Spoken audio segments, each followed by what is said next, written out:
Good morning. I'd like to call to order the open meeting for Thursday, March 12th, 2026. I will now ask the Commission Secretary for information on today's agenda. Each commissioner has independently reviewed the minutes of the open meeting of Thursday, March 5th, 2026, and each has informed me there is no need to discuss the minutes. I move we approve the minutes of the open meeting of Thursday, March 5th, 2026. Second. All in favor? Aye.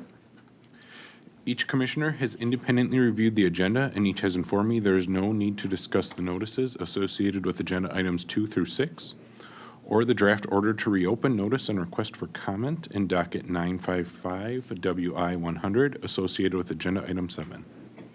I move we approve the notices of investigation associated with agenda items 2 through 6. Second. All in favor? Aye. In docket 955 WI 100, I move we approve the order to reopen notice and request for comment. Second. All in favor? Aye. Thank you. That brings us to our first of two discussion items for today. This is agenda item number 8, docket 5 BS 281, the joint application of Wisconsin Electric Power Company, Wisconsin Public Service Commission, and Madison Gas and Electric, together the applicants, for a certificate of authority to acquire, construct, and operate a 150 megawatt Dawn Harvest solar energy generation facility and a 50 megawatt battery energy storage system. These are located in the towns of LaPrairie and Harmony in Rock County, Wisconsin. On May 19th, 2025, in docket 9809 CE 100, the Commission approved the issuance of a certificate of public convenience and necessity to Dawn Harvest Solar Energy Center, LLC, an independent power producer and wholly owned subsidiary of Invenergy. Under the proposed transaction in this docket, the three applicants would acquire ownership of the Dawn Harvest project from Dawn Harvest Solar Energy Center, LLC. The proposed ownership portion of each applicant is Webco would own 120 megawatts or 80% of the solar facility. Pub Service would own 15 megawatts or 10% of the solar facility. MG&E would also own 15 megawatts or 10% of the solar facility, and Webco alone would acquire the entirety, all 50 megawatts of the BESS component. The Commission has approved a number of these over the past year, and I think given the significant political shifts that have occurred, including the war on renewables and disincentivization of these types of projects at the federal level, it is incumbent on the Commission to efficiently and decisively process dockets like these while continuing to uphold its statutory duties and responsibilities. With that being said, this is a discussion item today, but I'm not going to waste a lot of time on the details, and I'm going to run through all of the decisions before us. There are 4 before I hand over for discussion to my colleagues. So the first thing I want to mention is that for those who have followed along before, when we review acquisition requests, there are specific statutory standards that we're required to consider. The governing statute legal standard is laid out in Wisconsin Statute Section 196.49, sub 3B, sub B, which states that the Commission may require by rule or special order that no construction or addition may proceed until the Commission has certified that the public convenience and necessity require the project, and the Commission may refuse to certify the acquisition if it appears that it will do any of the following 3 criteria. The first is substantially impair the efficiency of the service of the public utility. The second is provide facilities unreasonably in excess of probable future requirements. And the third is that when placed in operation, add to the cost of service without proportionately increasing the value or available quantity of service unless the public utility waives consideration by the Commission. So these statutory criteria do guide our decision today. They provide the standard for our review and analysis, and if the proposed transaction appears to do any of them, we may deny it, but we don't have to. So that's kind of the governing language that we are working within. The review process for these types of acquisitions includes robust modeling that considers the value of the project under numerous approaches and with various sensitivities. These modeling efforts were not undertaken in the original CPCN proceeding initiated by the merchant developer because the law precludes such needs and alternatives analysis for merchant-owned projects. However, in this docket, needs alternatives and ratepayer impacts are relevant due to the proposed public utility acquisition of the project. Therefore, the Commission's review process involved undertaking and verifying significant modeling to inform its analysis of the proposed transaction. Much of the record and staff memo in this docket focus on these modeling scenarios and results because modeling can serve as a tool to help determine if a proposed acquisition is in the public interest and/or if it complies with the statutory criteria I recently mentioned, specifically whether the acquisition would provide facilities unreasonably in excess of probable future requirements, and whether it would add to the cost of service without proportionally increasing the value or quantity of service. However, it is important to keep in mind that modeling exercises are akin to educated guessing. Though they're based on informed assumptions and data, they do not provide certainty, nor is it possible to model every single scenario or hypothetical that may occur. Here, the modeling information provided was a helpful component to consider, but other pieces of evidence, including resource planning, timing, and carbon reduction goals, also factored into my overall decisions. So I will briefly touch on a bit of those now before talking more about the modeling summaries. In the application, WEBCO and Pub Service described their needs for the project in the context of their parent company, WEC's Generation Reshaping Plan, GRP, fleet transition. WEC has established goals for an 80% carbon dioxide emissions reduction target by 2030 as compared to 2005 levels, and to be carbon neutral by 2050. Achieving these goals requires the WEC utilities to retire older, less efficient fossil fuel-fired generation facilities and to replace them with a combination of more efficient natural gas-fired generation, renewable generation, and energy storage facilities. With these intended changes in generation assets, the WEC utilities maintain that both WEBCO and Pub Service have energy and capacity needs that will be partially met by their respective ownership shares in this Dawn Harvest project. Similarly, MG&E described its needs for their share of this project are due to its broader generation fleet transition, along with a forecasted capacity need due to previously announced retirements of legacy assets and the expiration of existing purchase power agreements. MG&E's generation fleet transition includes plans to retire older, less efficient fossil fuel-fired generation and expand its use of non-emitting energy resources to lower carbon dioxide emissions. Because of these changes, MG&E maintains that it has energy and capacity needs that would be partially offset by acquiring its portion of Dawn Harvest. Now on to the modeling. Many different modeling runs with various sensitivities demonstrate for WEBCO that Dawn Harvest is selected as part of its least cost capacity expansion plan and demonstrated project benefits. This conclusion remains true when EPA greenhouse gas rules are removed from the model and when solar resource degradation is introduced. Among the sensitivities analyzed, the most significant factors that reduce the value and cost effectiveness of Dawn Harvest are increases in the project's capital costs and the removal of IRA tax credits. For the Pub Service modeling results, they suggest that Pub Service will have a need for additional capacity in the future, and unconstrained modeling runs selected some new resources to be added to the generation portfolio, regardless of the future scenario or sensitivities modeled. For Pub Service, Dawn Harvest is consistently selected in the least cost portfolio, regardless of accreditation sensitivity. And then for the MG&E modeling summary, Dawn Harvest was selected as part of MG&E's optimal capacity expansion plan in most of the modeled sensitivities. Under certain scenarios, including Dawn Harvest in MG&E's least cost capacity expansion plan becomes less optimal. However, in considering whether MG&E's acquisition of Dawn Harvest is in the public interest, I considered the likelihood of those scenarios actually occurring and found them to be uncertain at best. Ultimately, the record reasonably demonstrates MG&E's need for its portion of Dawn Harvest and that the project represents a measured generation addition that adds diversity to its overall resource mix without causing an imbalance in cost, value, and quantity of service. In addition to modeling, the Commission also reviewed the price of the proposed acquisition. The application requests approval to purchase the Dawn Harvest solar facilities for $337.2 million and the Dawn Harvest BESS facilities for $105.8 million, excluding AFUDC, with WEBCO responsible for 100% of the BESS cost. The applicants also seek approval to acquire Dawn Harvest at up to 110% of the acquisition cost, with the requirement that they promptly notify the Commission and seek further Commission review and approval if the cost exceeds the 110% threshold. This Commission declined similar requests made by the same applicants in dockets 5BS 254, 5BS 276, 5BS 280, and 5BS 282. Those projects were instead approved at 100% of the estimated cost, and we required notifications of any cost overruns to allow for close monitoring and thorough Commission review in future rate case proceedings. Nothing in this record compels me to deviate from our prior approach, and I do not support the request to acquire Dawn Harvest at up to 110% of the acquisition cost. Before walking through my positions on the 4 decision points before us, I just want to make a quick comment about the ongoing very large customer tariff docket.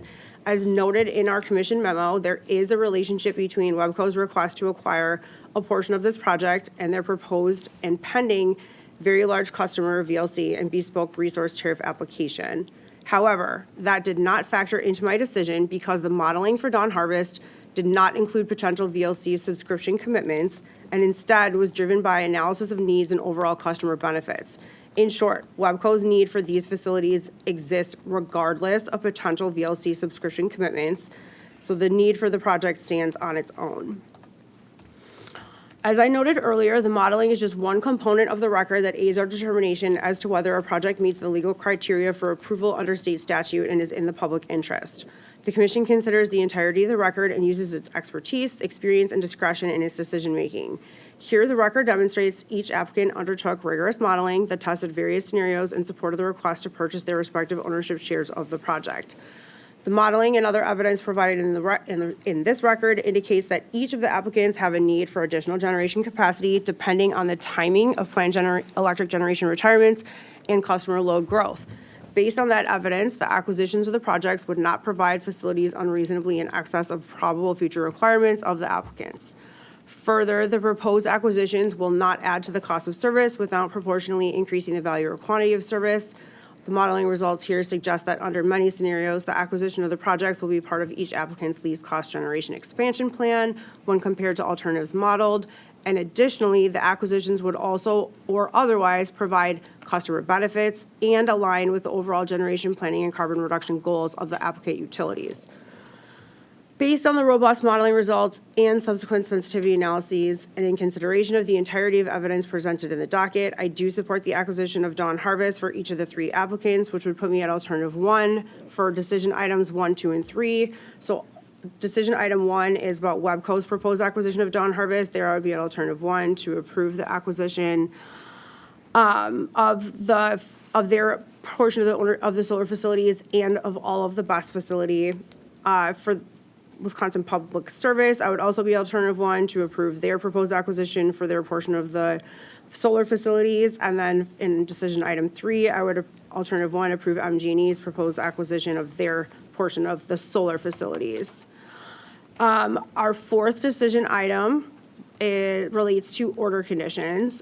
Commission staff did identify a standard set of order conditions for our consideration based on prior similar decisions comparable to the proposed transactions in this docket. For instance, the commission was presented with and chose to include these same conditions in the recently decided Saratoga and Ursa Solar, which is docket 5 BS 280. I do support the inclusion of all of the conditions proposed because they establish reasonable guardrails and clear expectations that facilitate appropriate oversight and timely reporting. So for decision item 4, that would put me at alternative 1 to support all conditions identified by commission staff. I do want to note that there was some discussion in the record about the continued availability of federal tax credits, specifically through additional modeling sensitivities and in the intervener's comments to the memo. Given that federal tax credits are highlighted as an important component of the overall economics of Dawn Harvest, I am open to supporting an additional related directive we've included in past similar dockets. For example, docket 6680 CE 188, Wisconsin Power and Light's Bent Tree application, where we talked about requiring notification of the commission within 30 days if the applicant becomes aware of any change in status of federal tax credits applicable to the project. So again, if there's an appetite to also tighten up the conditions with that directive, I can support that as well, which would either put me at a modified alternative 1 or an alternative 2 on decision item 4. So with that, I will now turn it over to my colleagues to hear their positions on these. Thank you. Commissioner Nieto.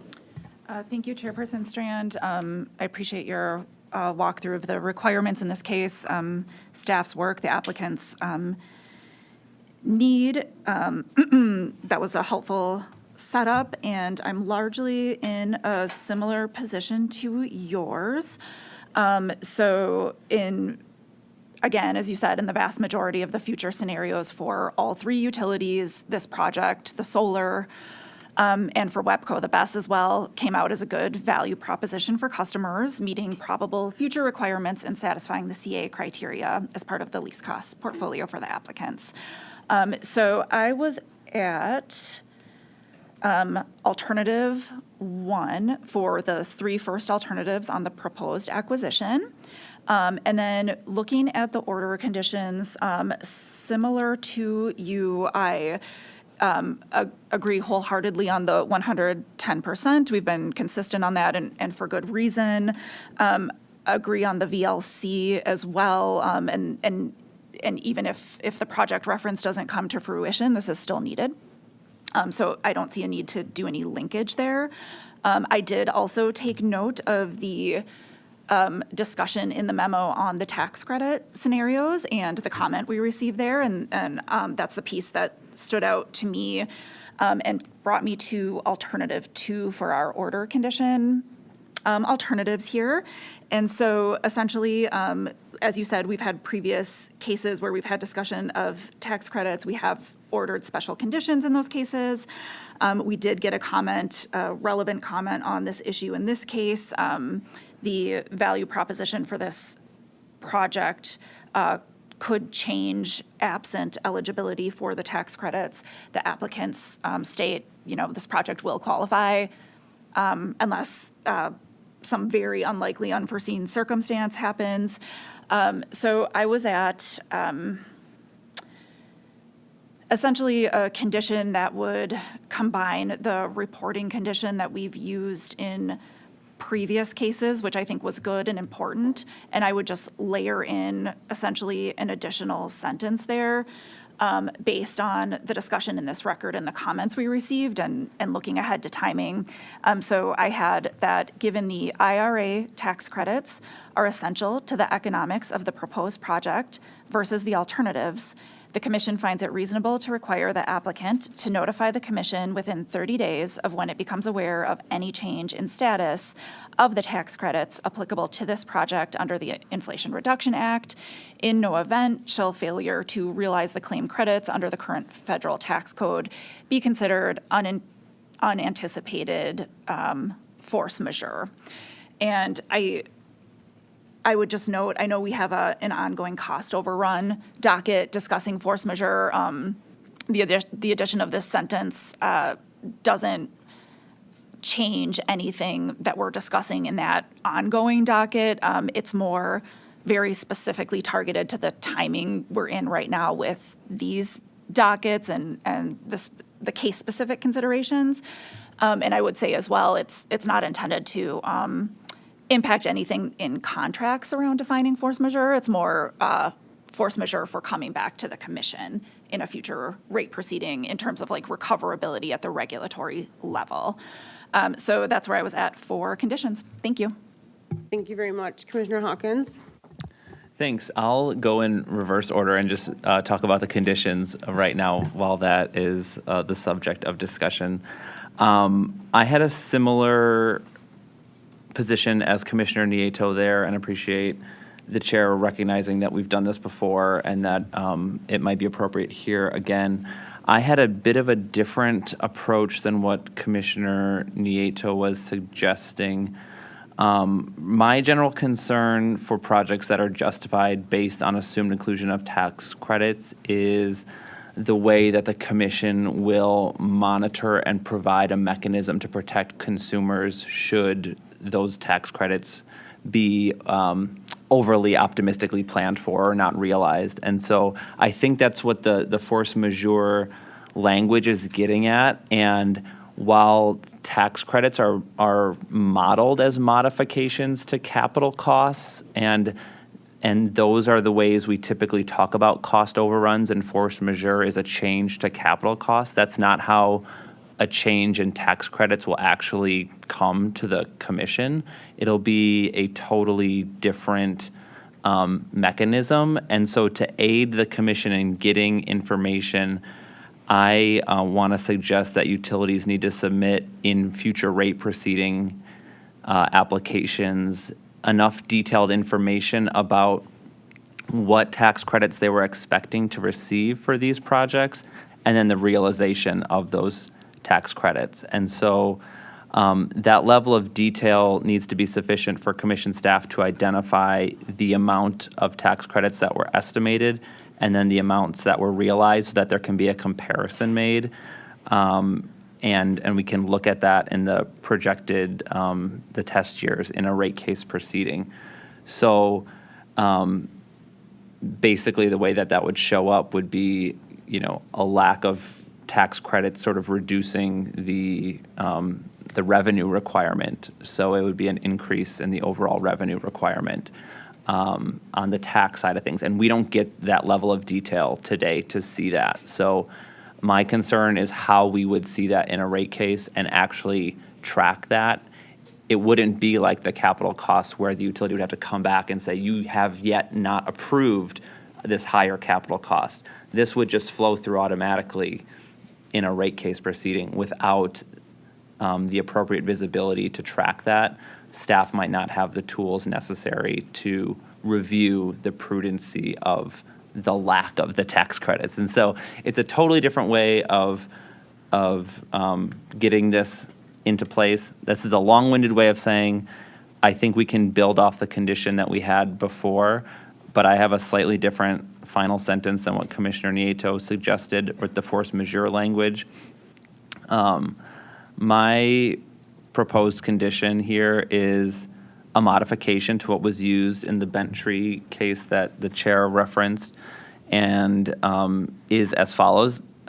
Given that PTCs and ITCs are essential to the economics of the proposed projects and a key piece of the Commission's review and decision-making, the Commission finds it reasonable to require the applicant to notify the Commission within 30 days of when it becomes aware of any changes in status of the tax credits applicable to these projects.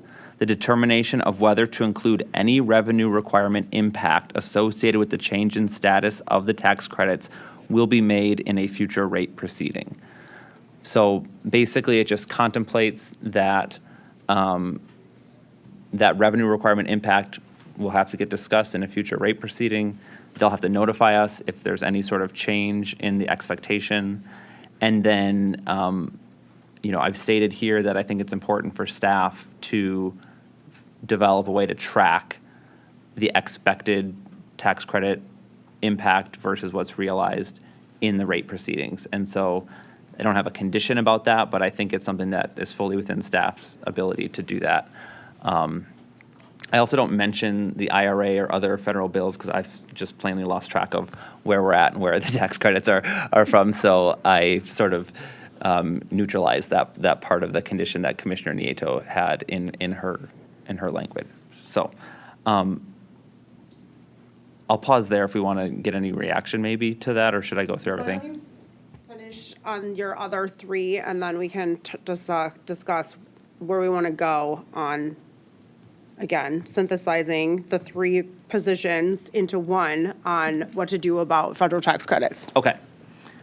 So back to the top, I'm in the same place as my colleagues on all three of decision items 1, 2, and 3. I'm at alternative 1. I do have a bit of a rant about modeling, and I'll go through that now. I agree with what both of my colleagues said, that modeling is one part of the Commission's review in determining needs and alternatives for resources, but it's a really important one. And like always, there was extensive work that was done by the applicants to provide modeling for the Commission to review and evaluate the need and look at alternatives. And so we had a full wide range of scenarios and sensitivities that really did help build a robust record.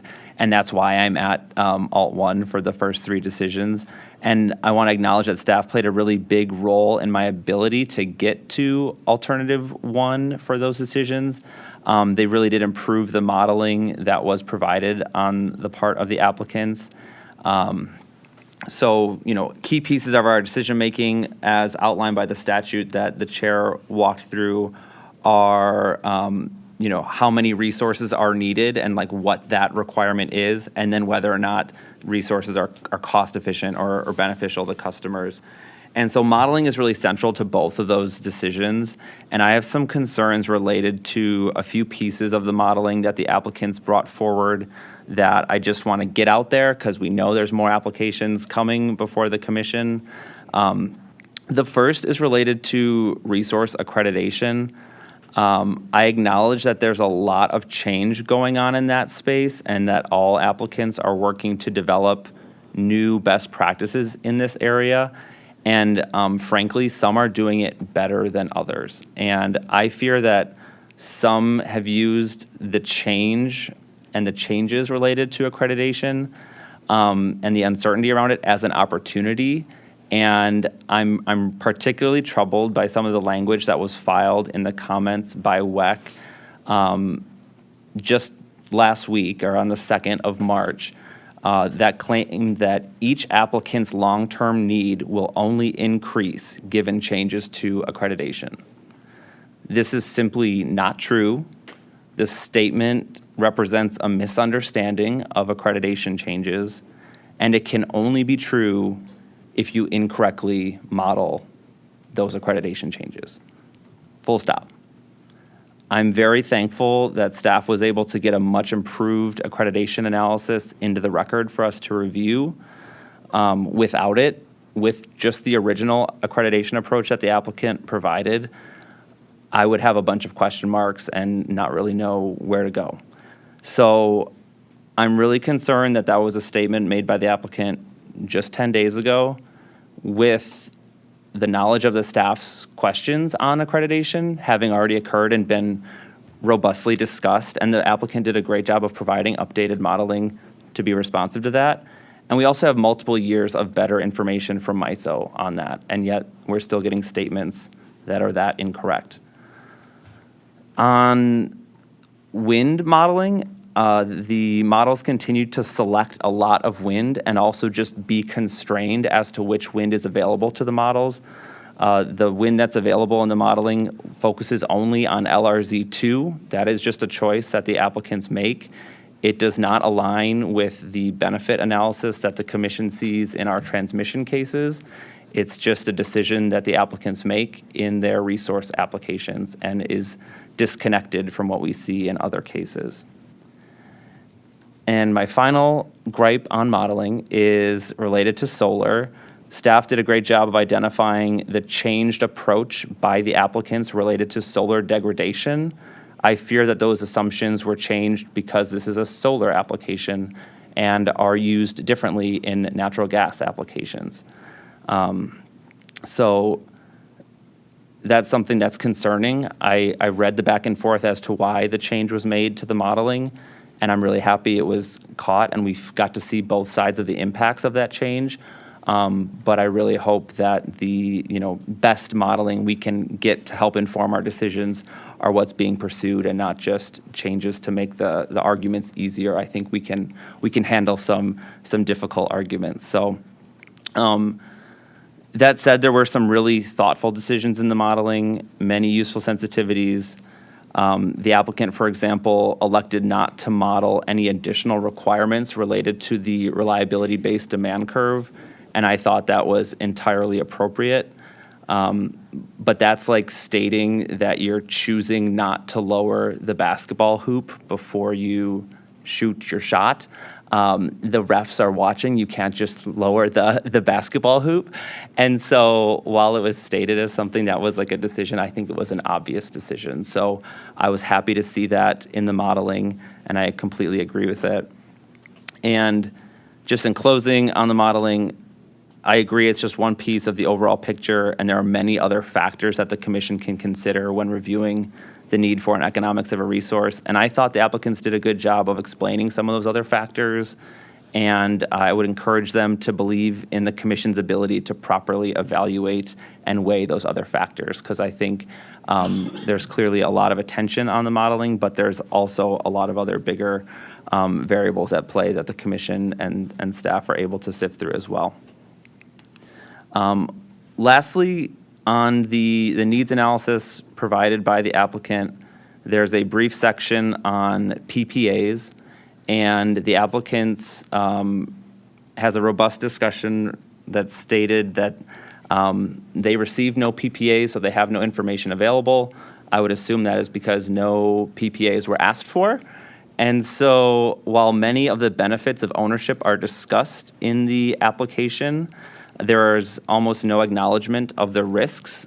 For example, do we know if all of these points of interconnection on the grid will actually be valuable in 30 years. There might be continued technological change, and we might have utilities that just own a lot of points on the grid that might not be worth as much in 30 years. A lot can happen. And so I'm really looking forward to our cost containment proceeding and the topic of PPAs being discussed there to sort of round out that conversation.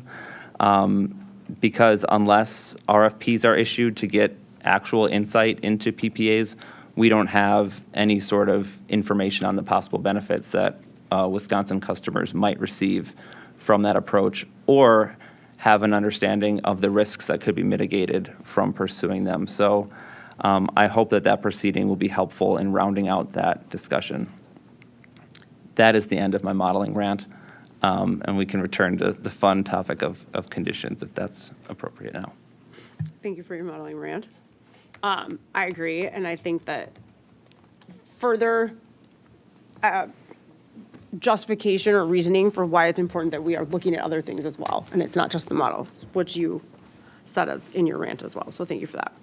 Okay, so sounds like we are in the heat of agreement, including on adding a condition about federal tax credits, and so it's really just up to us to decide what those specific priorities are regarding this new condition, and then coming up with language that gets to that, but is also carefully tailored so it's not prejudgy or overly prescriptive or inflexible. So I will start with what I'm hearing, and I'll probably have people restate things a couple times, but what I think, again, we're all in agreement that we would like to add language regarding the federal tax credits because of their importance to the economics of these transactions. I think we all are seeking more information than just a reporting requirement or notification because of the importance of the economics of these tax credits. And so I'm hearing a combination or compilation of information regarding which credits, if there are changes to those credits, the impacts of those changes on acquisitions, but most importantly, that the information that we receive now and in a future rate case is substantive enough that we can dig in and make determinations regarding attempts to pursue or how the changes impacted or the prudency of some of those actions related to the tax credits. So does that at least initially kind of encompass what we're attempting to get to with this additional condition? It does. It does, yep. Okay. And again, I think we should try to be relatively general and relatively flexible because, worst case, I will say it out loud, I think the worst case scenario for us is that they are like things change again and they go away, and they are no longer applicable to this project. But it's also possible that they could change. So I think we want to be flexible and not just, locked into one specific potential outcome, if that makes sense, regarding the future of the tax credits. So I think the onus should be, and one thing that I like about what both of you had to say is that the onus, again, appropriately, is on the utilities and the applicants in those future proceedings and not on our staff to just continue to pull teeth and do the work for them in terms of needing information so that they can analyze and we can review and analyze impacts in making any sort of future decisions as it relates to recoverability and rates. Okay, so and the only other thing I'll say specifically, and I know you guys talked a little bit about this regarding Commissioner Neato's language regarding the Inflation Reduction Act and Commissioner Hawkins's language regarding PTCs and ITCs. We did say both in the bench tree, but I think we can just maybe group that together and say federal tax credits, just to be even more general. Okay. Commissioner Hawkins, correct me if I'm wrong. Your condition took kind of that bench tree language and just expanded on it a little bit further, is that correct?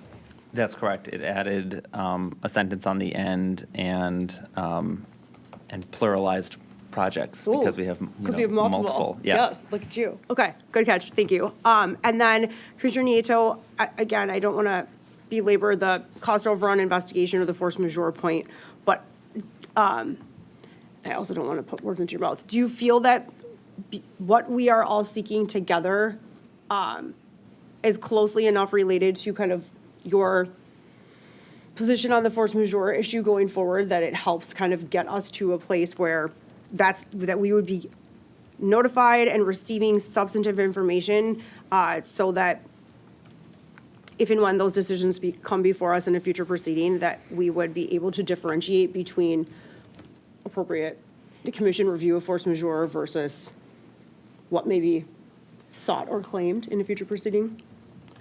It does. I think we're all generally mostly aligned, and we might be getting at the same things from different angles too, because there are a lot of different angles. Yep. So I think on the reporting side, I think we're very well covered no matter what. And I think to Commissioner Hawkins' point, just having the sufficient reporting information from the utility should this occur that gives us what we need to have to deal with it appropriately for accounting treatment for future rate cases, et cetera, whatever path we're on. So we have that. And I think what I saw with the force majeure condition and the suggestion is kind of that belt and suspenders ratepayer protection, because what we have here is in these buy-sell dockets, we've always said, in no event shall recoverability include amounts beyond X amount. So we don't do the 110%, we do 100%. But then what happens is sometimes instead of costs coming in as cost overruns and over the 100%, they'll come into future rate proceedings as force majeure through the non-cost overrun option. So this is kind of saying, we've already said no future cost overruns, but we're also saying no force majeure on this one specific issue of concern that we're pointing out here and kind of covering that area. So that's what I'm attempting to do, is create that backstop. So it's a little bit more of a firm backstop, I think, than saying like, we'll, consider in a future rate case whether or not Yep. this is prudent and that type of thing. It's a little bit closer to our 100%. It's tacking a sub onto that. Yeah. I understand. That was very helpful. Thank you. I think, well, one, I'm glad we're saying all this out loud, and hopefully not only will things get into the decision and the order, but also, for those that are listening. I liked what you said initially when you were presenting the condition about not being considered unanticipated. I think we all know that it is not considered unanticipated if for no other reason that they modeled scenarios with the tax credits going away, right? That's not unanticipated. We know that there is a chance that things could change or that they could go away, or these projects could no longer be eligible for them. So I don't think that, I think that, having them not be considered unanticipated is getting to kind of where we're going with that stronger backstop without prejudging or predefining force majeure specifically. I know you did talk a little bit about or maybe it was actually in the comments about, the legal Contractual versus recovery. Exactly. Yeah. Yes. Yeah. But again, just because it's in your contract as the acts doesn't mean that's how we have to perceive it that way, correct? Yeah, exactly. Okay, so to get to the final wording, we talked about, and you guys, especially Commissioner Hawkins, weigh in if I'm missing some of the wording because we don't have it in front of us right now. Given that federal tax credits are essential to the economics of the proposed projects and a key piece of the commission's review and decision-making, the commission finds it reasonable to require the applicant to notify the commission within 30 days of when it becomes aware of any change in status of the tax credits applicable to these projects. The determination of whether to include any revenue requirement impact associated with the change in status of the tax credits will be made in a future rate proceeding. That's that. And then,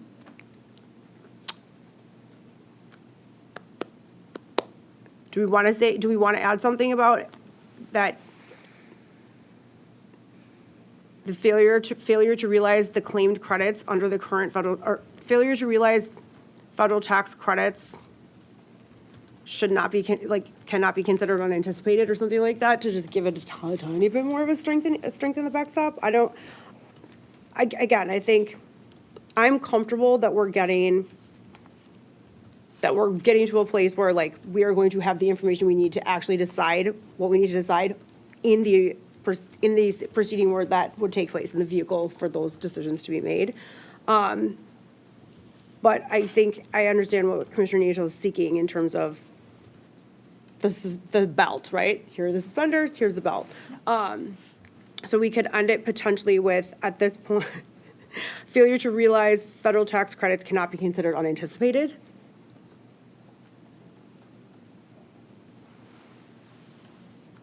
I do appreciate what Commissioner Nieto wants, and I support something that is more firm as well, because that is what we do with typical construction applications. This is unique.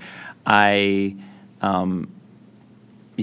I'm open to anything that kind of gets a little more of that firm language in there. I still wasn't clear in Commissioner Nieto's most recent discussion whether or not the force majeure language, it sounds to me and likely reads to me as being applicable to cost overruns, capital costs, and not a lack of decree, and a higher tax bill instead. It is the fact that the tax, like, let's say something changes with the tax credits or they go away. Is that, like, what is the cause of the, like, is that the cost overrun itself? Does the project budget change, or is it just that who's paying for the project, the ownership portions? Like, the amounts of the ownership portions change because the tax credits, right? It's like, here's the total, tax credits were to take it down to X, then this happens, right? Like, what, to your point about, like, is it a cost overrun, or is it a failure to realize a tax credit that caused, the potential for customers or others to have to pay more than what was initially conceived of at this time or at an earlier time? And the mechanism by which they show up it's a variable cost. It shows up with production over years, and so it's not like a one-time point in time thing baked into some sort of financing. It's something that is totally different, and so I think that, again, I know Commissioner Nieto talked about this. I think that we have included force majeure in general because of so many of the issues we face with these in the cost overrun investigation. I think we are making it abundantly clear, and I think we should continue to do so, that part of the reason that it's included there and part of the reason we're having this discussion in general, that has become a problematic clause for this commission, and that nothing we do today is going to preclude future applicants to continue to use force majeure. But at the same time, I think, again, we're saying, and I think it was very clearly articulated in our discussion creating the cost overrun investigation, that, like, we need to, we're going to get a handle on this and we're going to tighten this up, because not everything can be unanticipated or force majeure or any of these things. That very broad, grab bag definition is going to have to get put on ice. So I want to make sure that that we are setting up a process to review in a future proceeding, and also making sure that we are being at least as clear as possible as we can be now, that does not mean mail it in and assume you're going to get what you want. It means show us, prove it to us, show us the work, lead the horse to water and help it drink, which, again, is something that I think everyone is working on getting better at. Okay, so back to the language. I'm fine with just leaving it as we said it, so given that federal tax credits are essential to the economics, and asking about certain information associated with the change, and I think that is flexible enough. But I also think if we want to say something about being unanticipated, we can. I'm a little wary of actually force majeure language specifically in this condition or directive, however it shows up in the order. Just one other thing that I failed to mention earlier is, this application, I think, has a pretty high degree of confidence that these will be realized. And I was trying to think of language that'll be durable for Yep. other Same, projects yeah. going forward. Yep. And so eventually there will be the one that is, more on the fence. And so Totally. how we get ready for that is definitely top of mind for me, so. Yeah, I think the fact that not all projects, including future projects, are on the exact same timeline or falling under the exact same definitions, and the fact that those timelines and definitions could still change, even though they won't, that we need it to be kind of future-proof to the extent that it can be. But I think this is, I feel this is flexible enough to do that, and obviously, if we need to continue to tweak, like we have from Bentry to here, and then here in the future, we can on that front. But again, I think, bottom line, the desire of the three of us to have something included, but also ensure that what that means in terms of what we get going forward, is captured in this language. I think that's why the force majeure clause was important to me, because I think these, whether they are costs or the absence of a savings, they can work their way into rate cases through a number of mechanisms, and it might be through a capital cost overrun, or it might be over time in just a lack of tax credits coming through. And I think that the force majeure, the language talking about considered unanticipated or force majeure covers, in terms of future cases too, if we were to need to use this language again, a variety of scenarios and different setups and different issues that we might be seeing, including, I still do believe, potentially the tax credit issue. I think in the applicant's statement and its comments, they alluded to, they said fairly definitively and confidently, we will be eligible for these, which is why we're talking about a very unlikely scenario here. But they also said, absent in a very unanticipated, unlikely event, which is a linkage to a force majeure type discussion, no matter where that shows up kind of in the different accounting. So I think having that last clause in for that belt and suspenders does get me a little bit closer to where I was hoping to get in terms of a firm requirement. Thank you. Were you going to say something? Legal counsel? No. Okay. Okay, I think we can try to synthesize with, given the tax credits are essential, given the federal tax credits are essential to the economics of the proposed projects and a key piece of the commission's review and decision-making, the commission finds it reasonable to require the applicant to notify the commission within 30 days of when it becomes aware of any change in the status of of federal tax credits applicable to these projects.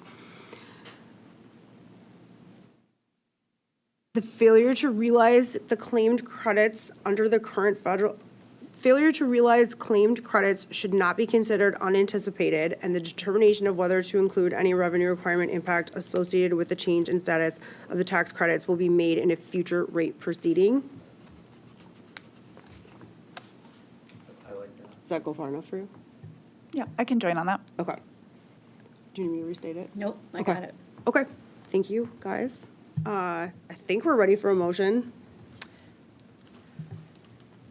Okay. Yeah, I'm ready. Okay. Yep. I do have one more thing to raise Yeah. on our conditions, and Yep. you're both going to laugh at how nitpicky this is after this discussion we just had. But on proposed order condition number 2, if, I think we're all very much about keeping the order condition language consistent from order to order. The order condition number 2, it looks like inadvertently left out the word respective. For the ownership.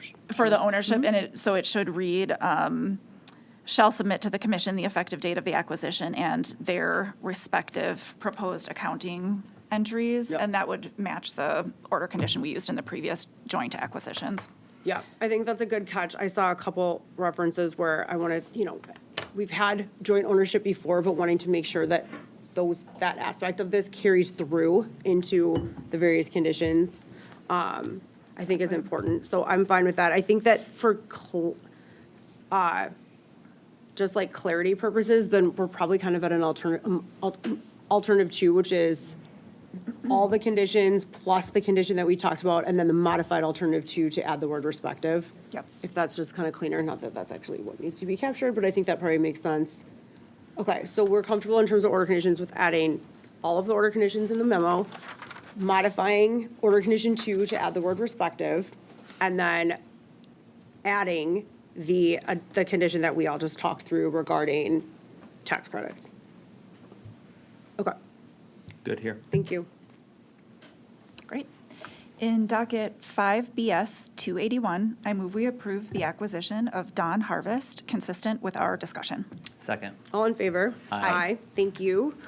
We are now on our final agenda item for today and our second discussion item. It's number 9, docket 3560 T109, the application of the City of Menasha for approval of an RG3 optional 3-tier residential time of day rate. Rate tariff. I will turn it over to Commissioner Nieto, who will lead our discussion on this one. Thank you. Thank you. All right, we are considering a request filed on June 6, 2025 by WPPI Energy on behalf of the City of Menasha for approval of an optional 3-tier residential time of day rate referred to as the RG3 rate. Under a time of day rate, customers pay different prices for electricity depending on when they use it. The proposed RG3 rate is designed to encourage customers to shift electricity use away from the hours when power is most expensive for the utility to purchase and toward lower cost hours. The proposal establishes 3 pricing periods. Electricity used during weekday afternoons from 3 to 7 p.m. would be priced at the highest or peak rate. Overnight hours from midnight to 5 a.m. would have the lowest or off-peak rate, and all other hours would fall under a standard rate. The applicant expects that this rate could be particularly attractive to customers who charge electric vehicles at home. By encouraging charging during overnight hours, the program aims to reduce the likelihood that EV charging would eventually contribute to the utility's monthly system peak and exacerbate that. The applicant also designed the program to align with the Commission's guidance regarding electric vehicle programs. The proposed rate would be optional and available to residential customers. Because the program relies on existing advanced metering infrastructure, the applicant does not anticipate additional costs for either customers or the utility. Menasha already offers a 2-tier time of day rate. It's been available since 2003.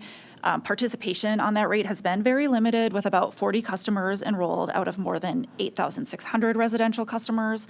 The applicant believes the new 3-tier structure with a shorter 4-hour peak period may make it easier for customers to shift usage and therefore may attract greater participation.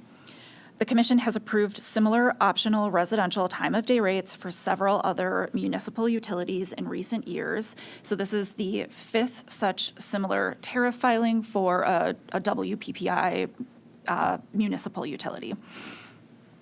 In those cases, we approve the tariffs with reporting conditions that will help us and the utilities evaluate the effectiveness of the rate and help determine if the rate is producing the desired effect of shifting use to those off-peak times or, and specifically shifting charging to off-peak times. So I'm supportive of including the reporting and order conditions proposed by the applicant as well as by Commission staff. So all of the order conditions, essentially. I'm supportive of accepting the rate as proposed. And then I'll just go through all of these essentially because we have a few other decision points that we haven't had in the last few memos. But to preview for you all where I'm at, we do have an additional question here about the applicant's commitment to community tariff. And so with the previous RG3 applications we've seen, the commitment to community tariff has been filed afterwards as an update because the values need to be updated or the RG3 needs to be input into that CTC tariff. Here, the applicant filed the CTC tariff with this application. It did slightly modify the CTC tariff, so it, instead of listing out separately RG1, RG2, RG3 and the CTC costs, and the same with GS1 and GS2, it collapsed those into an RG because they all have the same rate, and then a GS because those all have the same rate. I was generally fine with that approach. Nothing about the CTC rates has changed. The only thing I would point out and suggest is that we have the applicant just work with staff before finalizing that tariff sheet. I do think it's important that tariff sheets are sufficiently clear so any general member of the public can look at them and say, okay, RG2, that's specifically what we're talking about under this RG bucket, and not have to kind of know that RG encompasses 1, 2, and 3. So I would just put some sort of notation or indicator that we're talking about 1, 2, and 3 for RG and 1 and 2 for GS. And then we had an additional decision point here again about whether to delegate substantially similar time of day rate design requests to the Division of Energy Regulation and Analysis. So we ultimately, WPPI's members, more members intend on filing similar rate designs. And if we delegate to the Division of Energy Regulation and Analysis, we can facilitate a little bit more of a streamlined process for review and approval of applications we get that are substantively similar. We've looked at the delegation question in the past, and we've declined to delegate because we had not yet received reporting.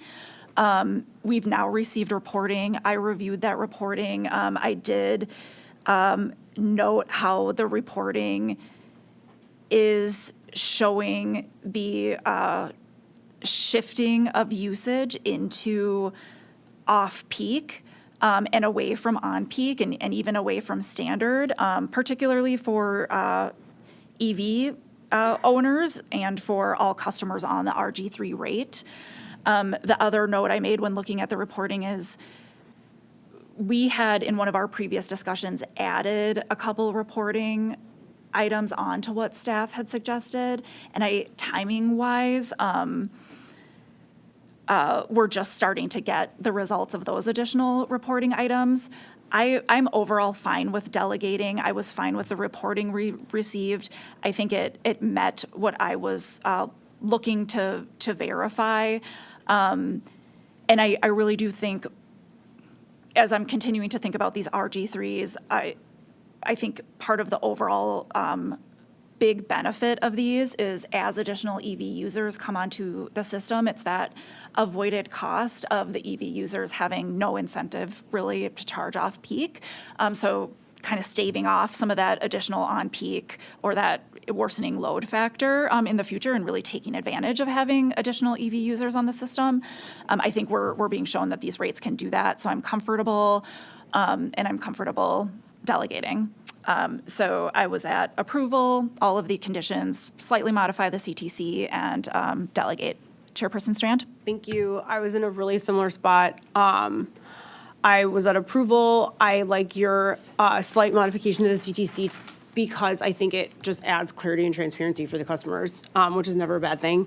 I agree on delegation. I think it's of the information that we've received because of reporting requirements, it shows that, to your point, the tariffs are kind of working as designed or as intended. You know, what we hoped would happen with these and why they were applied for in the first place seems to be coming to fruition, which is a good thing. I also just want to note, I think it was helpful that we waited until now on the delegation question, and that in general, if we do delegate and any future requests like this come forward, and they are different or sticky, or there's anything that the division administrator would like us to look at, that does not preclude them from kicking it back up to us. So it's not shutting the door on future review by the full commission. It just means if it's standard and if it's similar, that it's okay to streamline that process, to your point. So I am in the exact same spot, and I appreciate your discussion and also your slight modifications. Thank you. Great, thank you. And good point on kicking it back up to us if needed on the delegation as well. And Commissioner Hawkins? Yeah, I'm in the same place as my colleagues. I appreciate the suggestion on the CTC tariff. It sounds like a footnote is in the works, which I love a good footnote. And I agree, the analysis that we saw by the two previously approved RG3 tariffs was really insightful and did prove it out. And so I appreciate the applicant putting that together, and I also believe the system worked where we didn't have it delegated, so we got to see that, and it got to be really plainly brought forward for us to review and verify. So I thought that was an excellent job that really did show the value that both of you have been talking about. So I just want to echo that. Great, thank you. All right, are we ready for a motion? I believe so, yes, thank you. In docket 3560 TE 109, I move we approve Menasha's 3-tier residential time of day rate tariff consistent with our discussion. Second. All in favor? Aye. Thank you again to Commissioner Nieto for leading our discussion of that. That does conclude our official business for today. Our next open meeting is scheduled for Thursday, March 19th, 2026 at 10:30 a.m. May I have a motion to adjourn? I move we stand adjourned until Thursday, March 19, 2026 at 10:30 a.m. Second. All in favor? Aye. We are adjourned. Thank you.